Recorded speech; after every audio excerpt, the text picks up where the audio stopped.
ಹಿರಿಯರಿಗೆ, ನನ್ನ ಅಣ್ಣ ತಮ್ಮಂದಿರಿಗೆ, ಅಕ್ಕ ತಂಗಿಯರಿಗೆ, ಎಲ್ಲ ತಾಯಂದಿರಿಗೆ, ಕಾರ್ಯಕ್ರಮನ ವೀಕ್ಷಿಸ್ತಿರೋ ಎಲ್ಲ ತಾಯಂದಿರಿಗೆ ಹಾಗೂ ಎಸ್ಪೆಷಲಿ ನನ್ನ VIPsಗೆ ಎಲ್ರಿಗೂ ನಮಸ್ಕಾರ. ಇವತ್ತು ಹೆಮ್ಮೆಯ ಕನ್ನಡತಿ ಪ್ರೋಗ್ರಾಮ್ಗೆ ಕರೆದಂಥ ನಮಗೆಲ್ಲ TV9 ಟೀಮ್ಗೂ ಥ್ಯಾಂಕ್ ಯು ಹೇಳೋದಕ್ಕೆ ಇಷ್ಟಪಡ್ತೀನಿ. ಹೆಮ್ಮೆಯ ಕನ್ನಡತಿ ಅಂದರೆ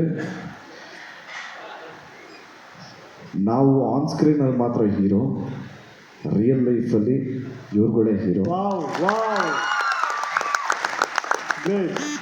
ಸೊ ಈ ಥರ ಕಾರ್ಯಕ್ರಮನ ಮಾಡಿ ಪ್ರೋತ್ಸಾಹ ಮಾಡ್ತಾ ಇರೋ TV9 ಚಾನಲ್ಸ್ಗೆ all the very best and thank you so much. ಈಗ ರಘುನಾಥ್ ಸರ್ ನನ್ನ ಮೇಲೆ ಒಂದು ಕವಿತೆ ಹೇಳ್ತಾರೆ, ರಚಿತಾ ನನ್ನ ಮೇಲೆ ಹೇಳಿದ್ರಲ್ಲ ಹಂಗೆ ಹೆಂಗಿಟ್ರು ನೋಡಿ.